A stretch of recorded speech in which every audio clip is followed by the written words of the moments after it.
I'm Frank Vaughn. It's April 28th, 2025, voting day, and I don't have a whole lot to say. Just a couple items. First off, tonight at 6 o'clock my time, I'm going to be doing an appearance on, I think it's either Sean Newman or Clyde Do Something. I'll be there for a half hour. There's a chance I'll be going on the National Telegraph with Wyatt Claypool and Daniel Boardman, though I'm not sure of that. But I can guarantee you this, out of it all, is that somewhere around 9 o'clock, 9:30 Eastern Standard Time and 7 o'clock and 7:30 Mountain Time, I'll be doing a live stream, and we will go until we know what the next Parliament is going to look like. That much I can guarantee. So I'm going to be here. The other thing is I got up this morning. I didn't even shower. I drank my coffee with my family, and I went and voted, and I just got back from that. And I'm going to go shower and wash the last 4 years off myself, at least symbolically.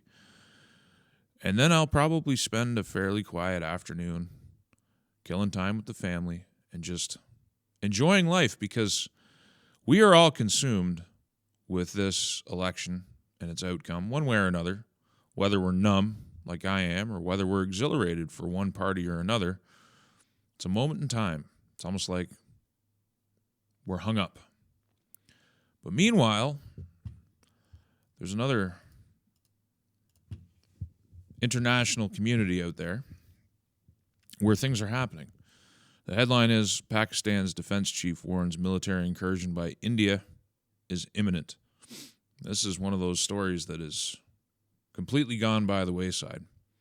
Many years ago, I don't even remember how many. It's been a long time since I've discussed India and Pakistan, but I did some videos about Gandhi and the history of the partition and the millions of people who died during the partition, and how Pakistan and India are a juxtaposition, living next door to each other, two nuclear-armed neighbors.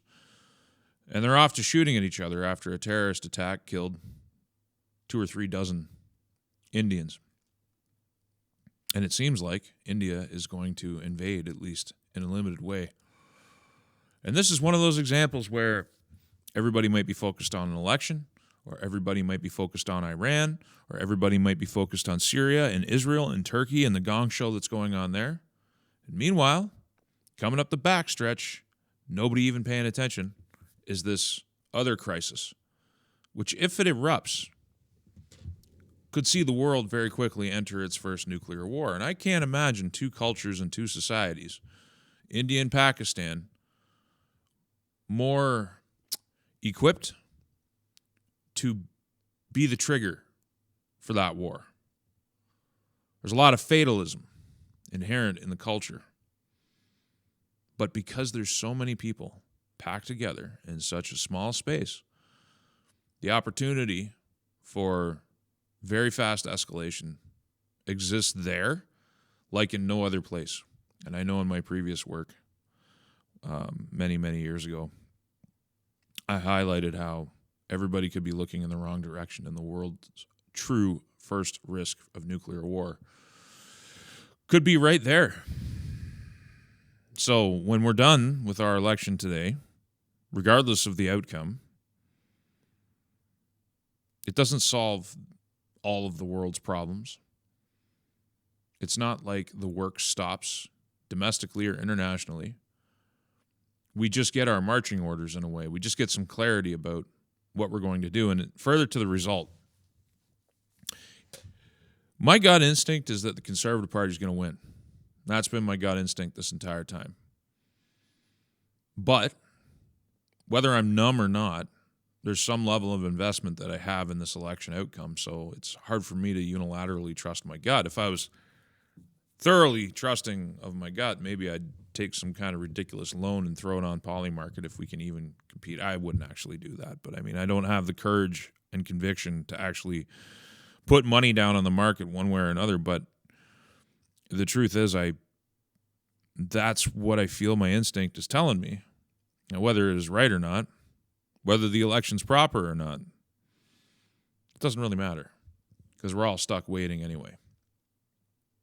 I just can't rationally see even if the entire left comes together to support the Liberal Party, which, again, I don't even understand that. I don't understand how, and maybe I'm just so far removed now from the liberalism of my youth that I don't understand just how thoroughly ensconced leftism is in the liberal mind, that they could turn their blinders on and support Mark Carney, the world's premier exploiter of the poor, a man whose principal representation in his entire life is his advocacy for the rich. You couldn't get a more connected oligarch, and I can't understand the left unifying around him. I understand Jagmeet Singh, who will be gone tonight. He's going to lose his seat. And I would expect a resignation from him.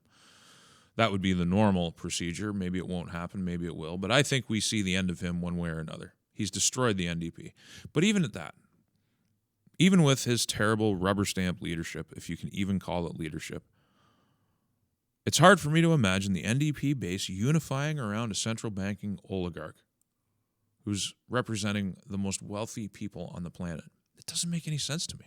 It doesn't make any sense to me that 10 years into this, with C-75 passed, drug addicts all over the street, violent criminals being released every single day, the police doing their job, but the justice system turning violence loose in the name of the law. I don't understand how people could support that again for another 4 years, even after Trudeau was gone, because it's not all Trudeau's fault. His MPs supported him every step of the way. This government that is fighting for re-election is the same one that delivered us here.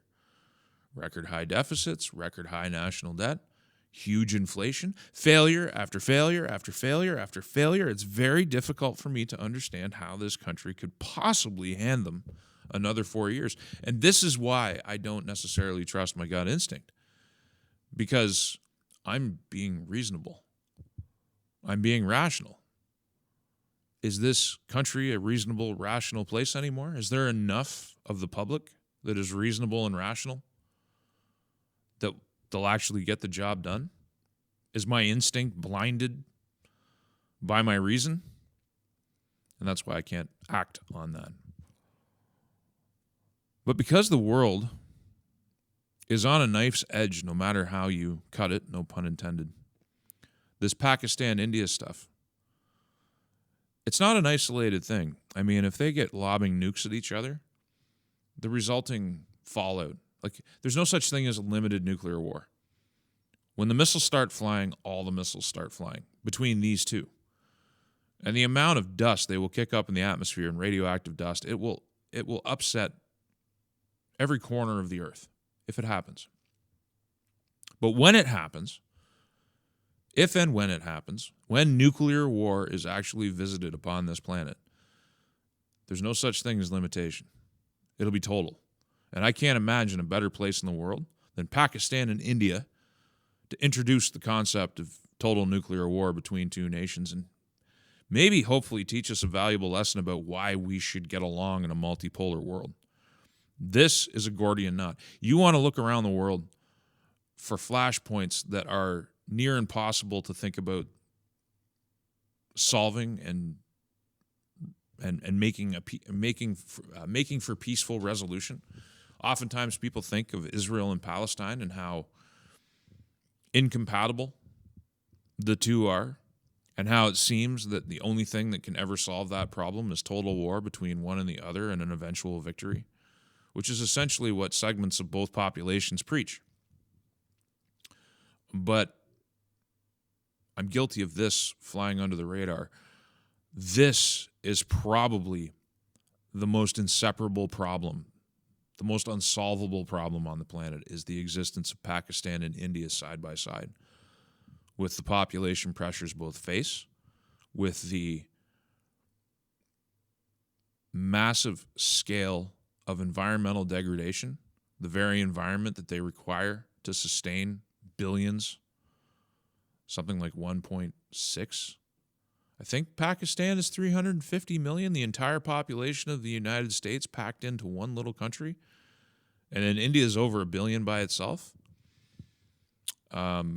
If you watch any travel vlogs going through India, you can understand how polluted a place it is and how backwards a place it is. And they have the caste system and virtual slavery, and it's the same in Pakistan. There's people who are indentured for life there. And they possess the greatest, most horrific weapons that mankind has ever devised, implemented, and created. And they've been off to shooting at each other now for a few days. And India, Modi, has said the response will be big. It's hard to imagine how two nuclear-armed nations can directly confront one another conventionally without resorting to the usage of tactical nukes. And when the first one goes off, the rest follow suit. It's the only way to win. You have to destroy your enemy totally before they can destroy you. That's why it's called mutually assured destruction. That's what keeps the world in check and in balance. That's why NATO can't directly confront Russia, because it's a game of chicken. The only reason, the only function of nuclear weapons is to check wars between nations. And there has to be, in order to function that way, there has to be a moment in time where their usage is demanded. Who better to find that moment in time than Pakistan and India? Anyway, not to be dour, but I think you should just go and enjoy your family. If you've already voted, I think you should just relax. Wait for the live streams later. Have a good time. It's election day. Try and resist the urge to day drink. That's what I'm going to be doing for most of today. Well, not day drinking, avoiding day drinking. I'm going to put it off for as long as I can, but I imagine that tonight I'll have a shot or two. It's one of the beauties of being 44 years old is that I actually have a stocked liquor cabinet because I rarely ever touch it. So I've had the same bottles of booze for years. Maybe I'll get into it with you tonight. Might be a good idea. Either way, I'm Frank Vaughn. Good luck, and I'll see you later.